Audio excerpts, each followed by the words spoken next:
Pals. Today is April 24th, 2021, and these are some strange times indeed. You're watching Strange Times Indeed with Cliff McCallister. I, of course, Cliff McCallister, the Czar of the Bizarre. Every week on this show, we take your calls to hear about your experiences with the unexplained, be it ghosts, extraterrestrials, cryptids. We open the phone lines because we want to hear from you, the viewer. And tonight we are joined by a very special guest. You're going to be tuning in tonight, folks. You're not going to want to miss this one. It's Sarah Cooper, founder of the American Snallygaster Museum. I don't want to waste another minute. This is going to be such a fun conversation. We're taking any of the top news stories and we're saying, let's hold those for next week. Scientists think there may be octopus extraterrestrials living on Europa, one of Jupiter's moons, but we're not going to talk about that this week. We're talking to Sarah Cooper, unless she's got the scoop on these things. So Sarah, come on down. Join us right here on Strange Times Indeed with Cliff McCallister. Sarah, how you doing? Pretty good. It's nice and hot outside, so. It's an incredibly humid. Both of us in the Frederick, Maryland area, home of the Snallygaster. Indeed. And the last time that they had an unseasonably hot summer, they said a Snallygaster egg hatched early. So maybe we're headed for another one of those. We have the cicadas coming back and everything. My goodness. We never know. I wonder, perhaps even now, just off the top, could cicadas and the Snallygaster in some way be tied together? Oh my gosh. I mean, how often do cicadas come back? What's their cycle? Like 17 years or something? What is it? It's 17 years, something like that. Like that. And I know the Snallygaster had a number of sightings in which it would appear in like 1909, disappear, and then return some like 20 years later. Yeah, it's a 23-year cycle. So our next Snallygaster should be 2024, but we've got global warming and all kinds of other things that could be affecting their habitat. So who knows? Who knows? Sarah, the Snallygaster, now in my years as a budding cryptozoologist, as a young man reading up on it, as if there weren't a library of other books, were you fascinated with the paranormal as a child? Oh, absolutely. I always found myself drawn to that area of the library, and it's this bizarre spot that's like in the Dewey Decimal System. It's somewhere in like the zeros. It's like exists in between nothing and reference. Absolutely. That's my favorite thing too. I was always the weird kid on library day, or when we had the Scholastic Book Fair day, trying to find like the creepiest, monsters and all that kind of stuff. And then of course, I grew up in the heyday of Bat Boy, and that was my first big introduction to this whole world, and I just never gave it up. I mean, I remember being in the supermarket as a young man and seeing the Weekly World News on the thing, and it was a headline about like acid grass, yeah. And I was stricken with fear. At the thought, like, not only did I have an odd fear of acid rain as a concept, but the idea that now I could step into a bad patch of grass and just go down. And you're just going to disintegrate, and that's Whoa. It. So scary. And then there was like all the killer bees that like, I still am not clear if that was real or not. Like, were there really killer bees, or was that a fake thing?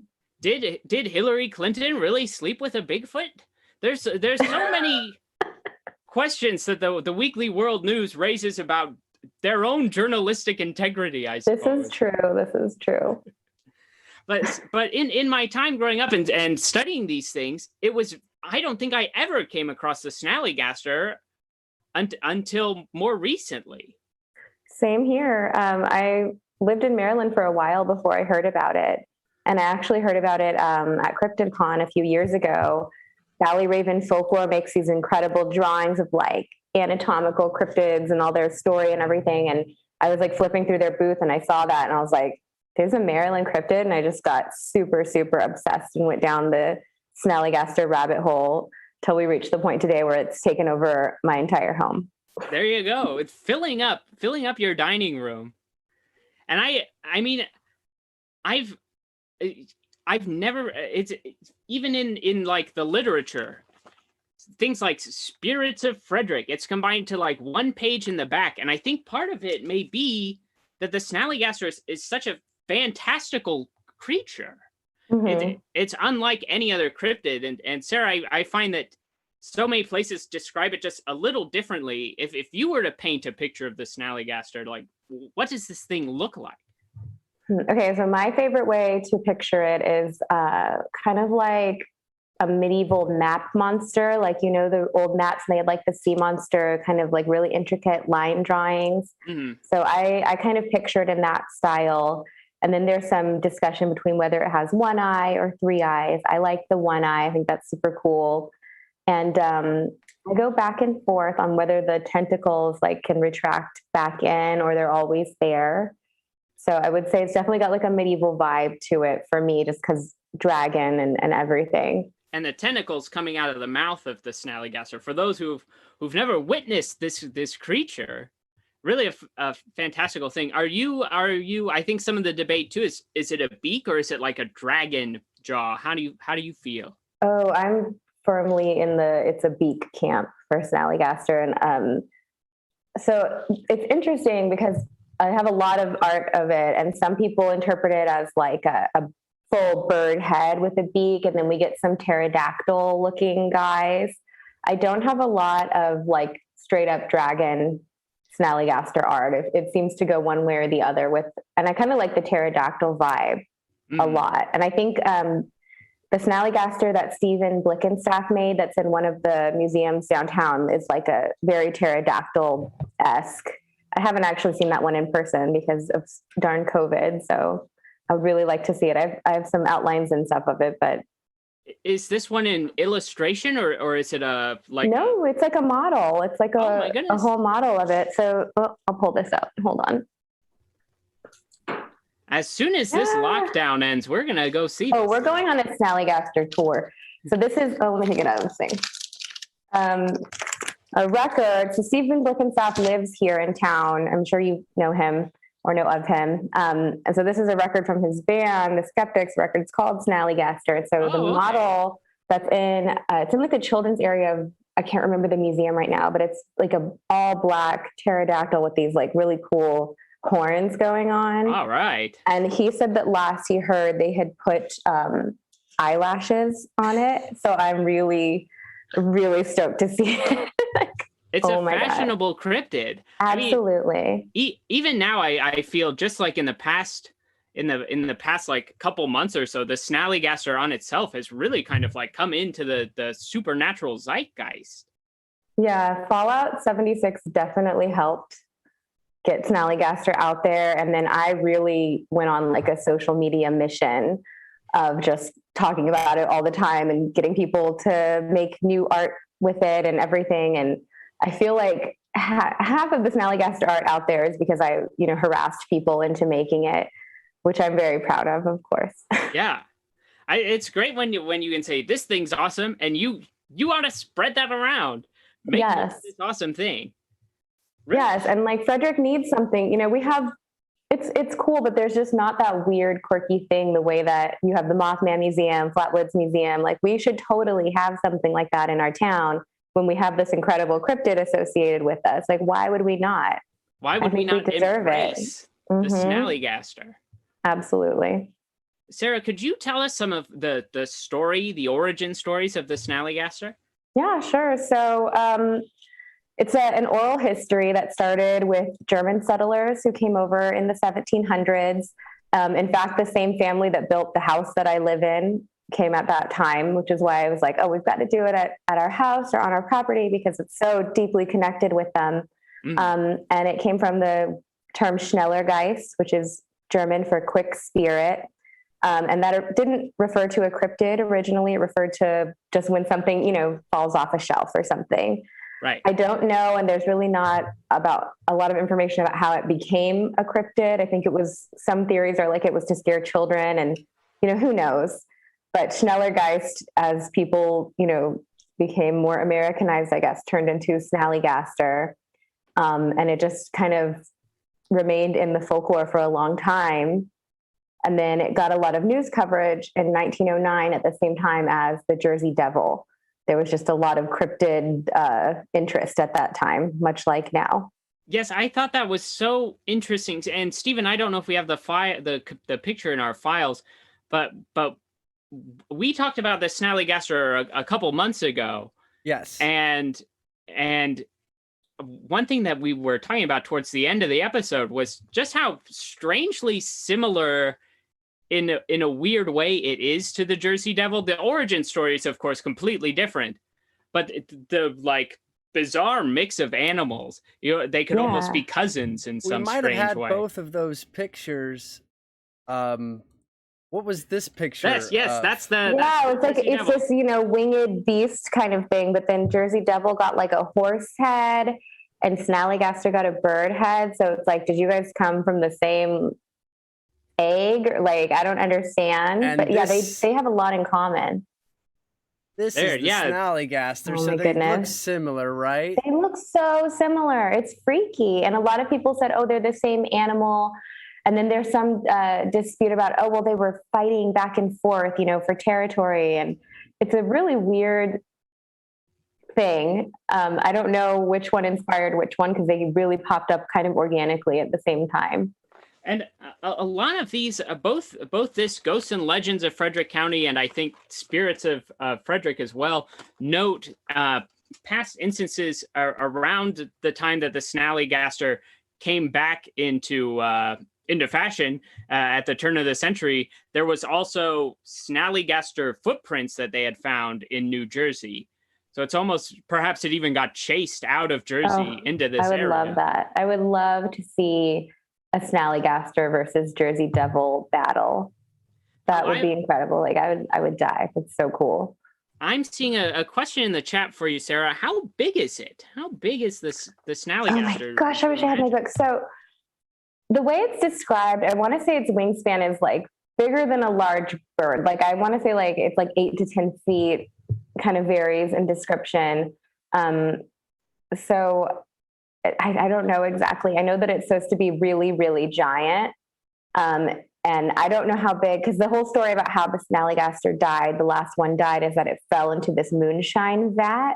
Mm-hmm. And I'm not sure how big that is, but I would imagine it's pretty large. So I'm picturing 8 to 10 foot wingspan kind of guy with a creepy snaky body and long tail, but I couldn't say for sure. It sounds like you've got to team up with some moonshiners to figure this one out. 100%. I hope to. Do you know the agents responsible for blowing up this vat of whiskey? Look, listen, I have so many theories about that. I think that they were like Men in Black. I think there was a whole cover up. I can't. It makes me so mad. For the first time, I noticed, as I picked this up today, and it names names here. Mm-hmm. It says the revenue agents George Dansforth and Charles Cushwa. Those sound like made up names to me. Yeah, I haven't found any record of them existing.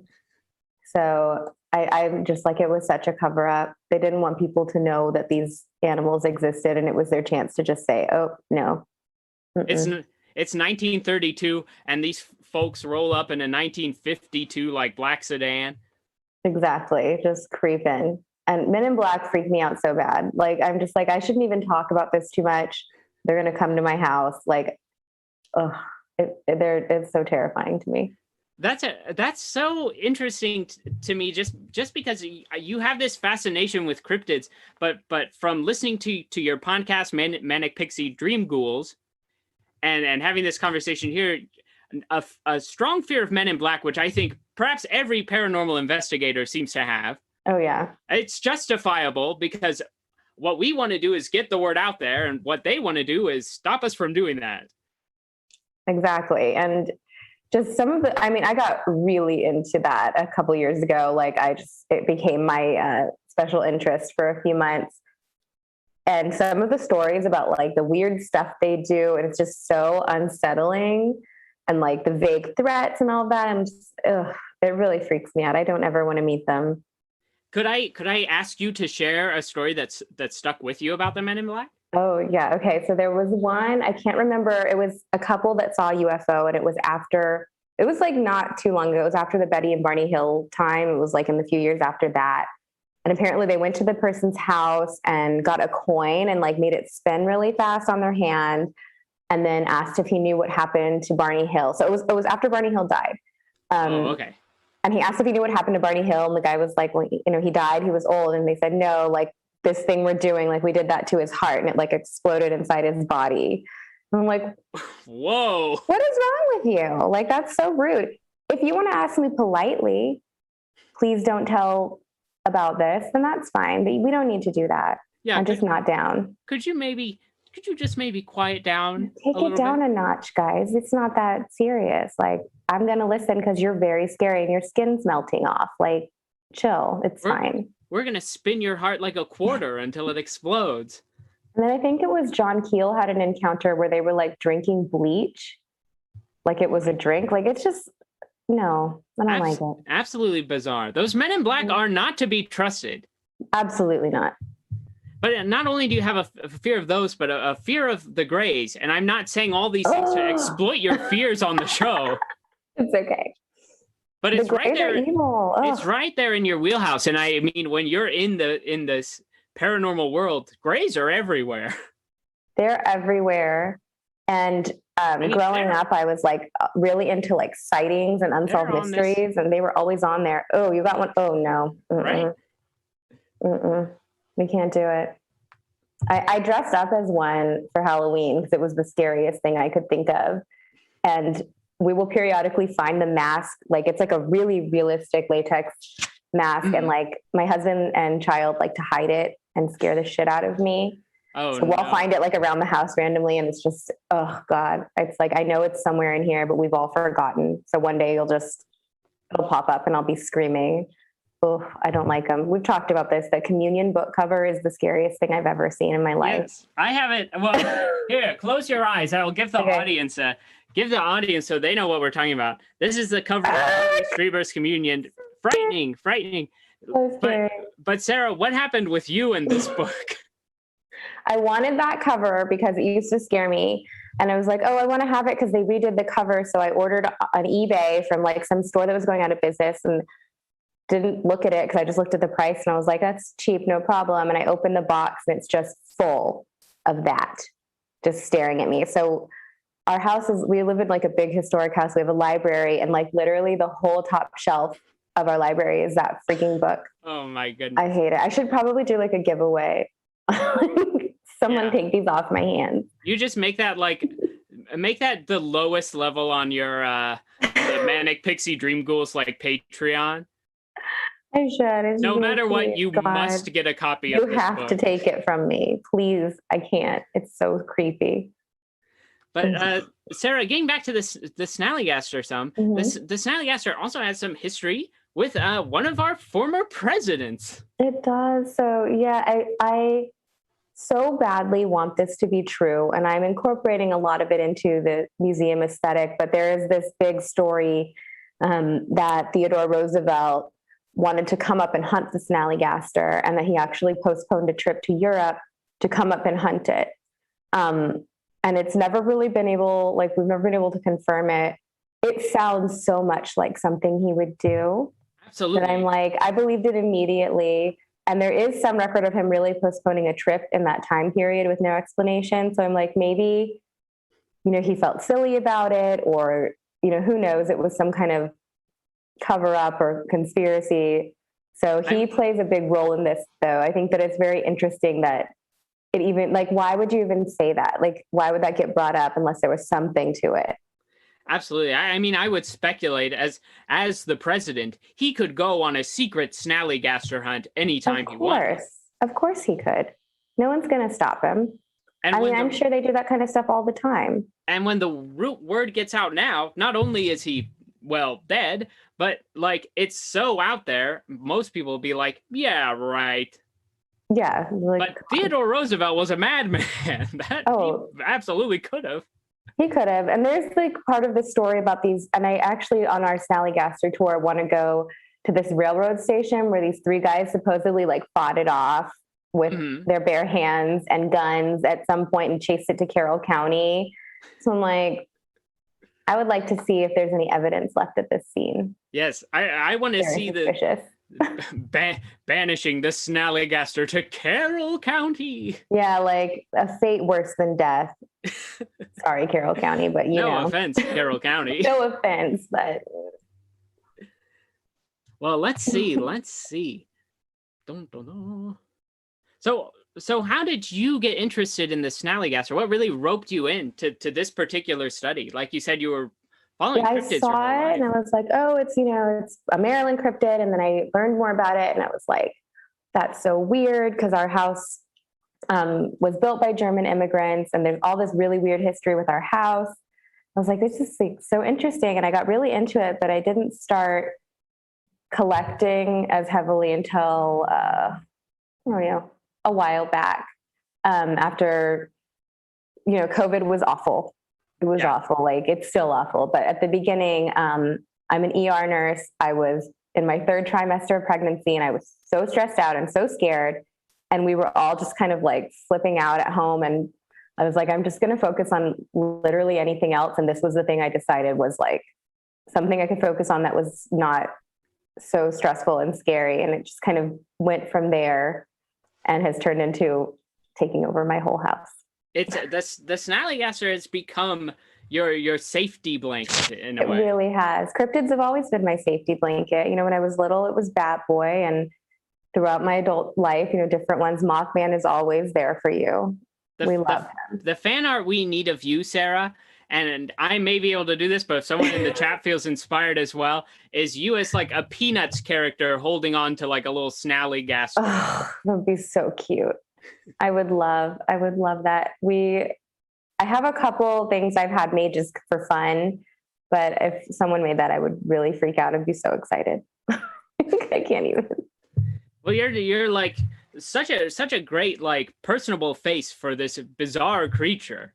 Really. I hope so. I hope I can make it like that's another thing is like Frederick has had like a couple little kids programs with like an egg hunt and things like that, but they draw it in a very cutesy way, which I appreciate because it's very scary. And I've been talking to Frederick Historical Society about bringing that back and kind of making it a little bit bigger. So I'm hoping that like if we have nice, friendly adults to talk about it, it won't be such a spooky thing to think about this big monster flying through the sky or something like that. Because kids, you never know what's going to scare them or upset them. So Absolutely. I hope I put a nice spin on it. Especially when you give them a big hulking monster, not a monster, but a creature with a large bird head, one eye, and tentacles coming out of it. Yeah, it's very intimidating. I would be scared if I saw it in real life. I would totally scream. Like I can't even imagine how terrifying that would be. And I mean, that's the stories that people tell about this thing from back in the day is that it would almost like suck people's blood out from their body. Yes. And so we have like the one death, Bill Gifferson, who in Middletown, and I think it was in the 30s, was found drained of blood, and everyone said the Snallygaster killed him, and there were all these witnesses, and I'm like, that's like, I don't like it. I don't like that at all. That's very scary. It's pretty telling. Do you think the Snallygaster is an inherently like dangerous or predatory creature? Well, I have a couple ideas about that because it has been used in a negative way before. Mm-hmm. It was used to try to scare enslaved people out of going for freedom. And I watched a lecture recently, and I feel so bad I can't remember the name, but there was one story about a group of people in this area that the person tried to use that, and they were like, well, F you anyway, and they still made it to freedom. And I was like, how brave do you have to be to like all the other stuff, and then they tell you there's a monster after you? Yeah. Like that is amazing, and I'm so like blown away that anyone would be that brave. So that's like an icky part. So I don't know. Like, I think that it does have some negative connotations, but my idea is there have been different Snallygasters, every 23 years when they hatch. So I'm like, that Snallygaster was the worst. F him. And even the Snallygaster in the 30s that died in the still, it was also something that was used to try to intimidate people of color from voting when they got the right to vote.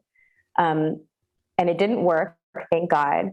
But it's like, I think those ones are the predatory, bad Snallygasters. And I feel like since then, there have been, we all have those awful racist relatives, right? That we don't identify with. So I'm like, the new Snallygasters are like, no, we want nothing to do with that. So I would think that maybe bye-bye, Grandpa. Yes, bye-bye. Throw them in the whiskey still. Maybe the new ones are a lot more woke. I'm hoping, that's my idea, is that they're no longer predatory. They have discovered impossible burgers, and they don't need to be draining everyone of blood anymore. Yes, so impossible burgers for the Snallygasters. Yes, and they have them all over downtown Frederick, so you can get them wherever. The perfect place. We're just trying to lure those new Snallygasters out of the mountains. I wish. I actually saw a post on Reddit recently of someone saying that their grandfather had seen one like in the last 30 years in this area. And I've actually been meaning to reach out to the poster and be like, can I please interview your grandfather? That is amazing. Super weird. Like it just kind of popped up out of nowhere. So I'm like, maybe there is still one around that we can lure out from the mountains. Maybe we need to make moonshine. I don't know. Yeah. We got to make some moonshine and grill up some impossible burgers. Oh, please. That would be so good. Well, Sarah, you've got the grand opening. Yeah, absolutely. We're just going to have a big grand opening for the Snallygaster Museum. Yes. Impossible burgers and moonshine. Ugh, everyone will be barfing. Leaving a trail of burger crumbs all the way to the the opening event. Oh, I think we had to do it. It'll be so nasty. But everyone will barf. At least they're impossible burgers, so it's almost like you're leaving a very odd salad along the way. Very odd salad. I don't think that I don't think it's gonna work. I don't know. We'll try it. I'll try anything. Yeah. No problem. Whatever gets that Snallygaster out. Whatever gets them out. And I'm hoping someone just cosplays as a Snallygaster just to give me that satisfaction of like it really worked. Yeah. I'd be so happy. If you're out there, if you're viewing, if you're a cosplayer, keep that in mind. Or if you know where the Snallygaster is, get out there and wake him up. Please. Sarah, when are you thinking we're opening? September. All right. Yep, we are actually in the next couple of weeks going to pick out, because we're doing it in like a tiny home cabin kind of thing. So we're going to pick out our official building. I love it. It's going to be so cute. I'm so excited. If someday if it gets really big and we could get a spot in downtown Frederick, we would totally do that. But for now, I'm like, let's just do what we can manage and see what happens from there. So absolutely, we're definitely still on for September. Perfect. And you've even got an event coming up in just like almost a week. Yeah, we're so another cool thing that I don't think got promoted as much as it should have, because it took me a while to even find it. Dragon Distillery here in Frederick makes a Snallygaster whiskey. It's like a 92 proof crazy whiskey, and it's got this beautiful art of the Snallygaster on it. So I reached out to them because they kind of have a cool space, and we're doing a whiskey tasting. It's going to be all cryptid themed drinks, and we have a bunch of really cool vendors. When we go through Thing Pottery, their stuff is amazing. I'm super excited to see it in person, and they're local, which is exciting. Thing Pottery also made this mug for the show. I'm so excited to see what they make. I think they're going to do some Snally themed stuff, so we're very excited. I think they might even be calling in a little later this evening. Please call in. TJ Leather is another local company, and it's really cool. He's actually making these Snallygaster scales out of leather and like some really cool pieces that he's never made before. So we've had a lot of talk about what we think the skin would look like. It's all the way up there. I have this faux ostrich skin, like really realistic ostrich skin touch me thing that I do at events where people can touch it, because that's what I imagine it would feel like. So I think he's using real ostrich. It's going to be super cool. All right. Wow. And we have Avalon Accessories, which is oddities and curiosities. And they have, I was so sad I couldn't buy it. They have like crazy like vampire hunting kits from hundreds of years ago, exorcism kits, all these like I don't know, taxidermy, wet specimen, all kinds of cool stuff. So I'm really excited to see that as well. And we have Jamie Snell. I don't know if you've seen his art. Oh yeah, his Snallygaster so cool. illustration. It might have been his. Was the background on my phone for about a month recently. Yeah, it's beautiful. So it's really cool. I hope he won't mind me telling this story, but him and I talk a lot, and we were kind of talking, and I was like telling him the story about, my experience working through COVID. And I thought I was going to die. Like, it was really scary. And his dad actually passed away from COVID. He didn't get to say goodbye. It was so sorry awful. to hear that. And he hadn't drawn in a year since his dad passed away. And we had this whole conversation. And that night he drew that Snallygaster. And I was like, holy shit. Like my goodness. It's so beautiful.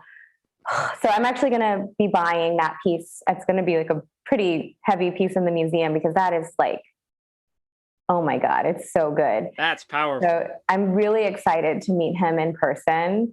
He's such a good person, great artist. All of his stuff is just like, holy crap, amazing. And I think he's going to be at Cryptid Con too. So we're very excited. Oh, perfect. And Cryptid Con, you're telling me, is that in Louisville, Kentucky? Lexington, Kentucky. Mm-hmm. And that is November. Yeah, it feels so far away. It's so far away. It feels like forever. Yeah, so we've got like our event though, May 8th at Dragon Distillery, 21 and up, but there's no cover charge or anything like that. We'll be doing a lot of cool giveaways. The drinks are it's worth it to go for the drinks and axe throwing alone. Like, that is so cool. There's drinks, there's axe throwing. You'll be there. I'll be there. We'll all be there. I'll be there. Yeah. You better be there. Axe throwing. Oh my gosh. Woo. I'm very excited. I have my friend Megan and I have been working on a special axe throwing situation because she's in a wheelchair. So I'm like pushing her. We're annoying everybody at work about it every day. So we're like super excited for all of it. It's going to be so fun. This is shaping up to be an incredible event. Sarah, I think we're going to go to a quick commercial break. Awesome. And then we'll be right back with more Strange Times in Need with Cliff McCallister, with more Sarah Cooper and the Snallygaster Museum, and perhaps we'll hear from Wild Thing Pottery, our friend Katie, about these about what she's going to be bringing to this whiskey tasting event, and also an interesting little egg she found. I know. Not so bad. I want to see it so bad. I'm so excited. All right, so we will be right back. Don't turn on a different website, folks. Life inside during the pandemic getting you down?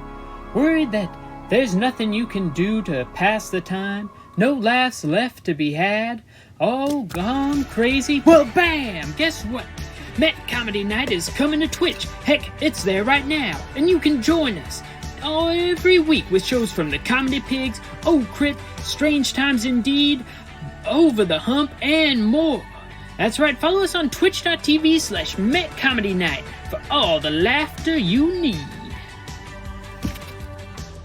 Oh God, I don't think I can do this anymore.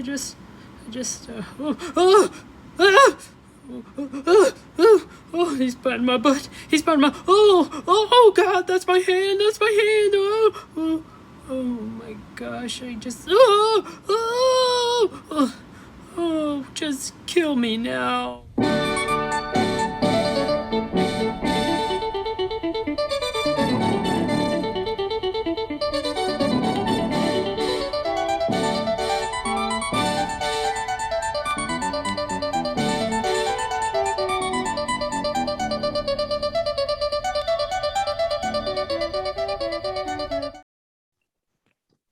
Greetings, terrestrials.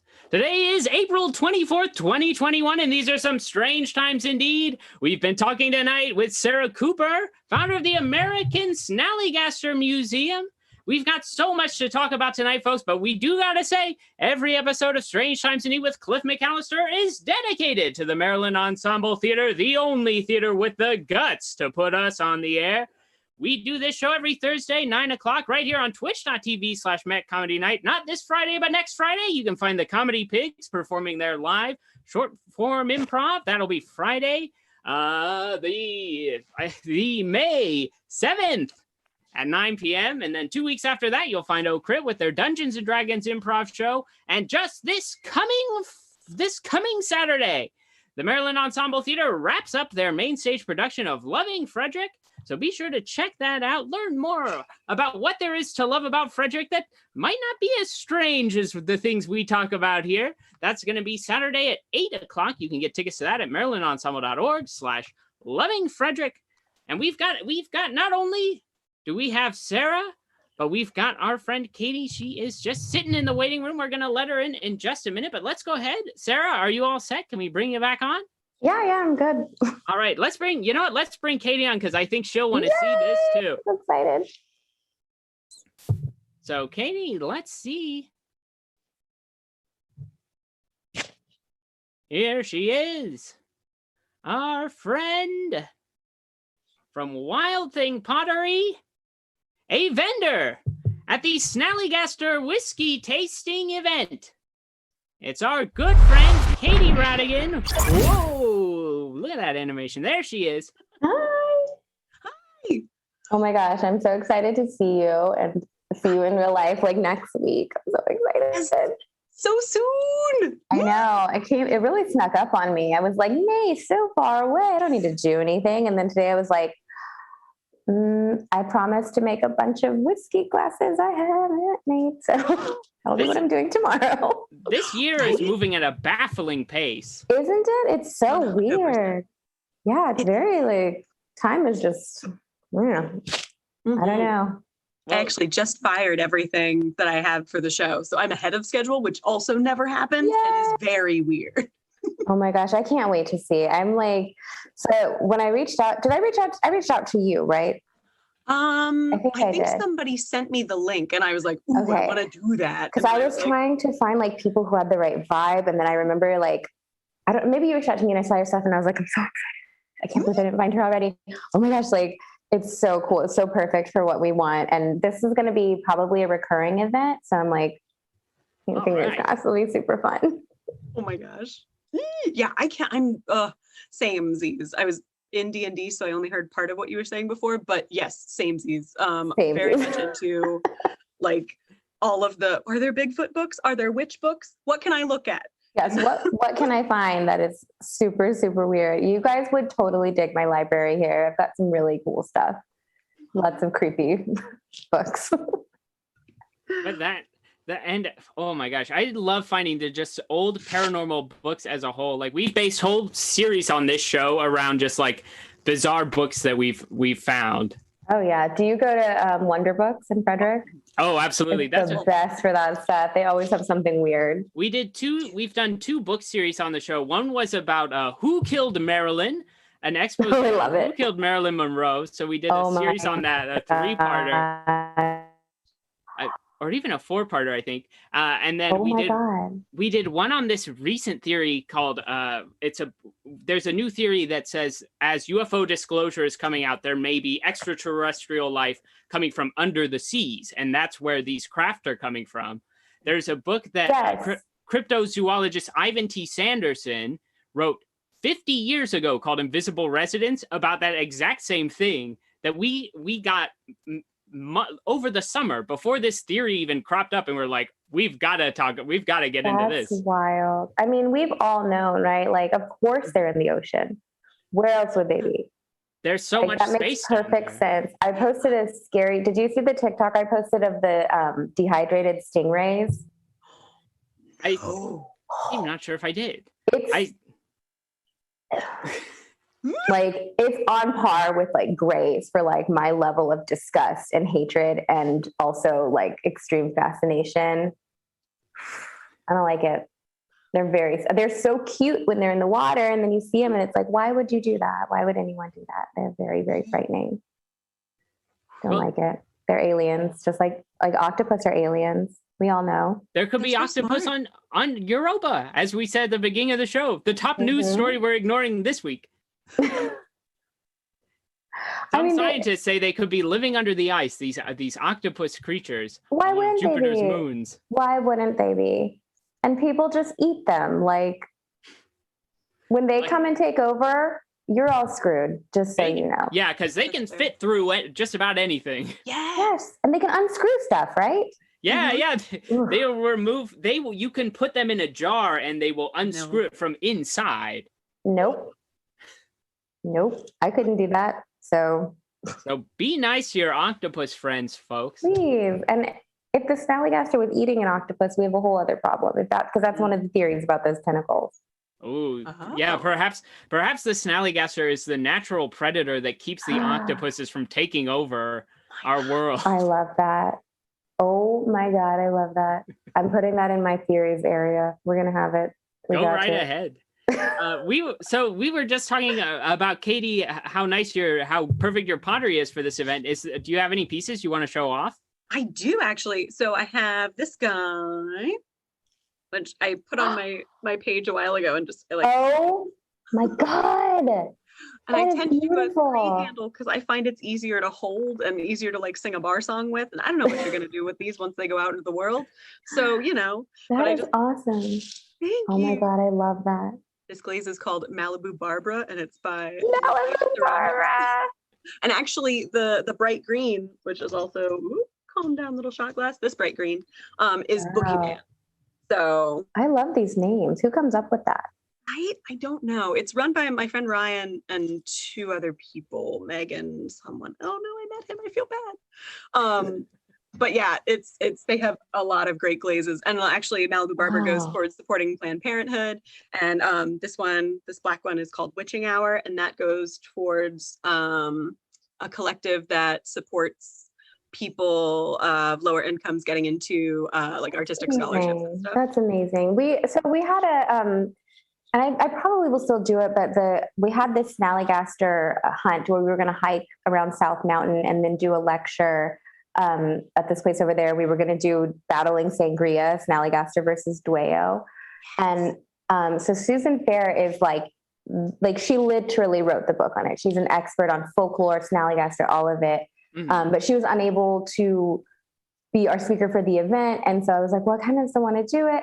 But we were actually doing it as a fundraiser for Planned Parenthood. So you've just like made this spark in my brain go off because I had a lot of interest in it. So I think we should go through with it. I think that would be really, really cool. Yeah. So yeah, hopefully I can get her back on board. But if she's busy, like I'll just read out of her book, like what I'm talking about. So fun.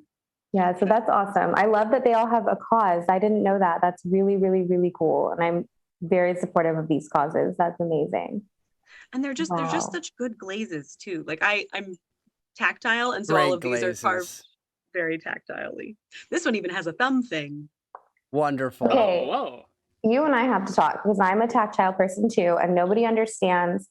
I have like a list of top 10 like sensations that I want to feel in life, and some of them are not possible, but like number one is, when in Jurassic Park when they're hatching when John Hammond is hatching like the little T-Rex, I think maybe a raptor out of the egg, and he's like gently moving the pieces, and it comes out. It's definitely like really warm, and then like I just think about it. I've thought about it a lot since I saw the movie as a child, and I have not stopped thinking about how much I want to feel like a warm dinosaur egg, and I want to feel help the dinosaur come out and feel his little head. Like it's up there.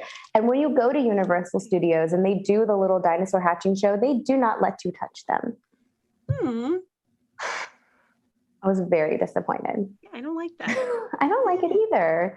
I bet you could make this sensation happen for me with all these glazes and pottery and stuff. I do have a couple that have broken. We could always put them on top of like a warm beverage. What do we put inside of it though? That's true. So it's got to be like moving.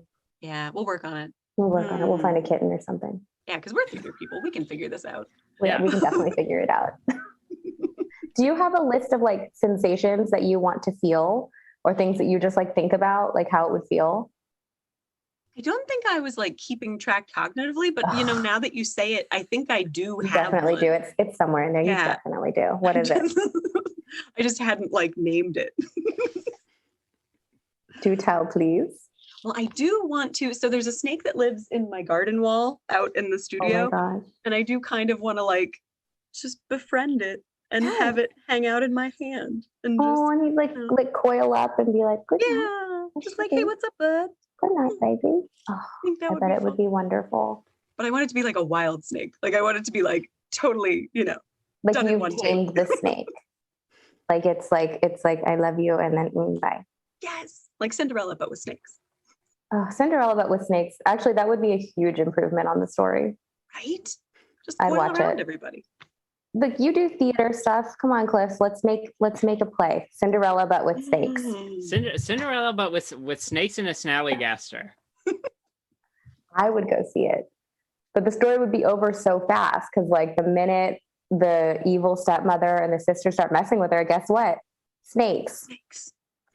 It's over. We don't need the prince. So, we just have to come up with some better plot, I guess. Oh yeah. Well, they eat the stepmother, and then Cinderella goes off and lives her own, like, well-adjusted life on her own. Yes. I would really like that. And then we for see her thrive in the big city. Oh, I would love that for her. I think that would be wonderful.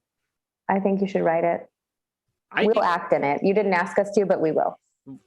You know what? We'll do it. I'll just add it to the list of eventual Strange Times projects that will go down. Yes. You know what? How about this? If everyone's going to come to the whiskey tasting, we get a couple drinks in us, I will act this out. We'll sit down and like plot out the whole thing. Of course, you'll be Cinderella. It'll be so good.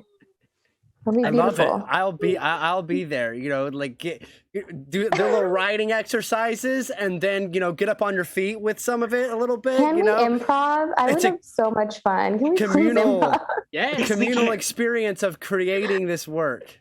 Cinderella, but with snakes. Oh my God, please. It's got to happen now. Live theaters coming back to the Snallygaster Whiskey Tasting, May 8th at the Dragon Distillery. Now, we were talking about the tactile feeling of eggs. Katie, you found a bizarre egg in your yard lately that you messaged me about directly. And I said, this might be there might be a Snallygaster connection here. I was like, Cliff, I found a really big egg in my yard. I was going out to check and see if the lilacs were there. And I was like walking out and there was just this big egg. Shit. How big is it? Oh, my headphone fell out. It's like, hold on. No, you're good. Okay, how big we is don't it? have chickens like in our yard. There's a rooster down the road, but I've never heard tell of chickens around us. I mean, I assume, but roosters anyway. But like, it was thicker than a normal chicken egg, and it was also probably about 4 inches long. What the hell? And you can see there's no blood on it, so I'm assuming whatever was in it got out unscathed. And I don't know where we are in the 23-year cycle for the Snallygaster, but it was a big egg, and I'm confused. So we are 3 years off from our hatching. Okay. But are you guys Game of Thrones, like, not the show or the show's fine, whatever, but like Game of Thrones book people? I won't get the reference, but the viewers might. Well, no, because it happens in the show. They briefly touch on it in the show, but over the years, the dragons get smaller and smaller due to like different forces, like whether they're breeding them or changes in the environment. So by that logic, I think a Snallygaster could definitely get, because the first egg that they were trying to find on the South Mountain was supposed to be like this giant, like so big you can fit a horse, but also like people make stuff up, they exaggerate. But what if it's like a little small Snallygaster, like a little oh, baby. There's definitely a folktale like that with a dragon. But they get smaller, right? Like so it could be they just grow big. Like maybe it isn't getting the nutrients it used to get. There's no more moonshine out there. We're not making moonshine in the mountains. So maybe like they've just gotten smaller over time. And there's like a little cute, oh my God. Also, hold up. Did y'all see that video from Florida of the person that said they caught a dinosaur running across their yard? That was like all over the internet this week. No, I missed that. At the front door. Okay. It is very compelling footage. It was like their, outdoor camera thing, but it literally looks like a dinosaur, like running across the screen. So could we be having a resurgence of these creatures? Because like, oh my God, I don't even know what I would do. Can you imagine if you saw like a cute little baby Snallygaster? I want to befriend it. I would so want to befriend it. All right, I found the footage. Oh my God. You can see it real quickly. Here we go. Look at this. There it goes across the yard. Wait, one more time. Oh, hold on. It's Now it's trying to gonna start playing autoplay some a new nonsense. video about oxygen. Okay, we can navigate this. Here we go. Look at this thing. There it goes. That's a Whoa. dinosaur. It's got that Alligators run. don't It's move got that that fast. tail. It's You got the remember? tail. It's like the beginning of Jurassic Park 2 where there's all those little ones. Oh, and they eat the little girl. And they eat the little girl. I mean, we say eat the rich, and then they do it, and we can't be mad at them. It's true. They're just doing Yeah. what we've all asked. Maybe that's what's happening. We shouldn't have sent that rich little girl to that nice island. You know, they have that beautiful yacht. They have like servants and stuff. Like Mm. we Yeah, didn't say if eat the they rich had over servants. 18. We said eat the rich. So Right. if there's like all these little dinosaurs that are going to come out and start eating them, like who am I to stop them? It's the circle of life. I can't do anything that's about true. it. Sorry, Mitch McConnell. Sorry.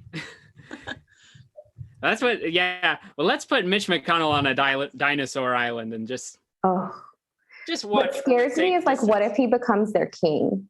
Oh, Like, what if he just becomes like the leader of them? Like that's he's like the old turtle that they. We recognize you from the old. Yes, they all bow down. I'm like, He has returned. okay. Did you guys watch Godzilla versus Kong yet? Yes, we did a watch along on the show when it came out. There's a whole ass Snallygaster in that movie.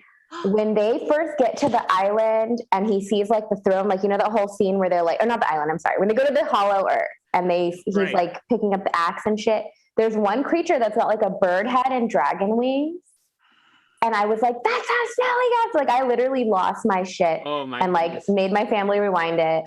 And I was like, that's that. And they were like, you just think everything is that. And I was like, it is a bird's head and the dragon's body. So I'm just saying it's in that movie and nobody can tell me any different. The You gotta rewatch it so Snallygaster you is can a look for it. part of the MonsterVerse. It is. It is. Of course. Why wouldn't it be? Godzilla and I don't Kong know. have fought, and now I think it's time that the Snallygaster join the fray. So, you know, he fights the Dwayyo, which is the dog man, you know, kind of creature. Right. And there were all those Dwayyo sightings in the 70s. There was like a Dwayyo goat man kind of slap. So I just don't see how any kind of dog man stands a chance against the Snallygaster. Like it can fly, bro. Like what are you going to do? Yeah. It can Not a fly. damn And thing. like dragons and snakes and just kind of scaly things are so much muscle. Yes. Like- so much wiggling. Yeah. You're not Yeah, going to catch that. anything. No.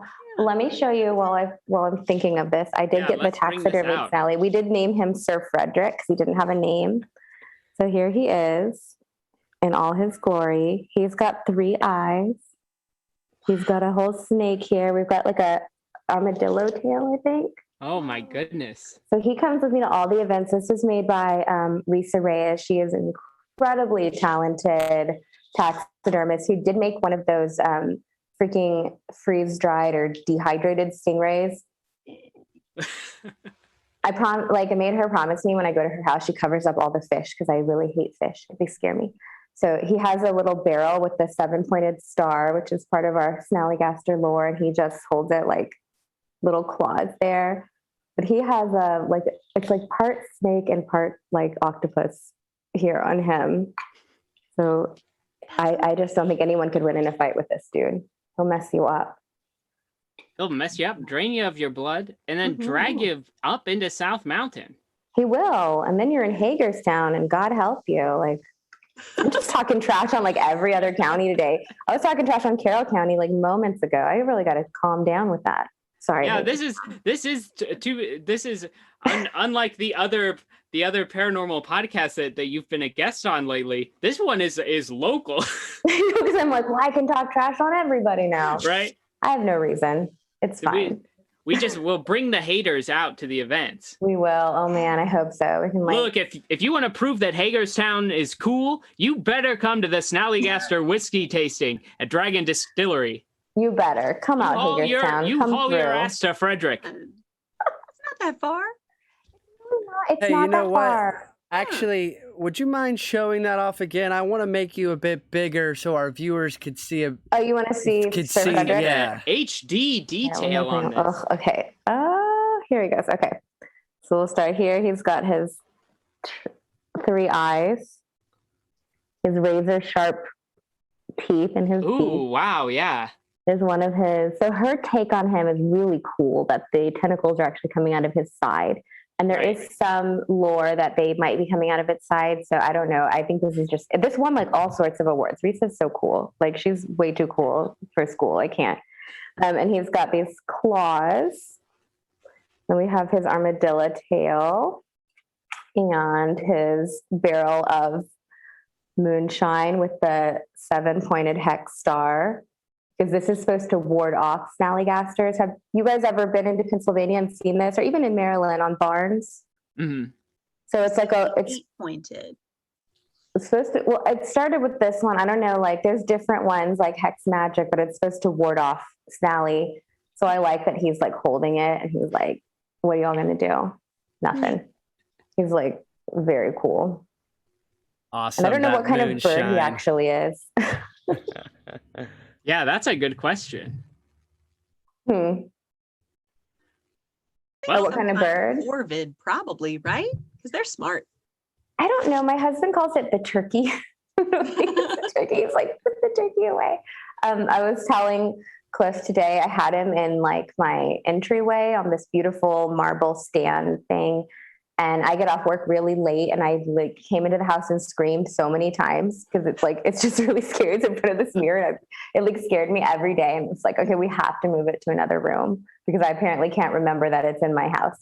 So he lives in the dining room now with all the other weirds. I mean, you can see all my weird stuff. He's really happy to come to the event. I'm very excited to show him off. Well, I absolutely can't wait to witness this creature in person. We're just about at wrap-up time, so folks, you gotta come down to the Snallygaster Whiskey Tasting. Oh my gosh, you do this whole show, your tongue gets twisted up by the end of it. Are you gonna bring the egg? Can we do like an investigation on the egg? No, I went out to go look for it the other day, and it's gone. The Men in Black came and took it. Right? Because I put it on the internet. I was like, guys, I found an egg. And I put my hand next to it because I didn't have anything at the time. And the next day I went out and measured it. And the next day, gone. Just like the Men in Black. There's probably a separate division of the Men in Black that was set up by Theodore Roosevelt just to handle this specific creature. Absolutely. And it's still going to this day. It saw you put that egg out and they said, we got to get that thing out of there. Oh my gosh. We got to be careful at this tasting. They're going to come and roll in there and get us. All right, folks, if you want to make sure we are safe, if you want to protect Sarah Cooper, Katie Rattigan, and Cliff McCallister, the Czar of the Bazaar, you gotta come to the Snallygaster Whiskey Tasting at Dragon Distillery. Yay. That's going to be May 8th. What time is it, Sarah? So it's 1 o'clock to 8 o'clock. It's a daytime event. So yes, May 8th. And if you don't protect us, you will never get to see our production of Cinderella, but with snakes. That's true. That's right. And that's on you. That's right. And That's there's the on you. information right there up on screen. Look at that. Oh my goodness. Sarah, Katie, thank you so much for joining in and chatting with us tonight. I cannot wait to see you both in person at this event. So excited. Fans of the show will know I'm fully vaccinated, but I'll still be wearing a mask, and you should too. We will all be wearing masks, of course. So thank you to the two of you for tuning in. Steven, thank you for running tech for this show. And those of you watching at home, thanks for chiming in the chat and joining us and having so much fun tonight. We'll see you next Thursday at 9 o'clock on twitch.tv/MedComedyNight for Strange Times Indeed with Cliff McCallister. Phone lines will be open, so if you've experienced anything strange, share your stories with the Czar of the Bazaar. We'll see you next time. Sarah, Katie, thank you so much. Bye. Thank you. Everyone else, stay strange, terrestrials. Greetings, Barrett Bunny. Cliff McCallister here, the Czar of the Bazaar. I've just been reading up about how you should not put your hats on the bed. In David Pickering's Dictionary of Superstitions, it says, straight from the text, hats must never be laid down on beds or tables, as it invites extreme bad luck, especially in sporting circles.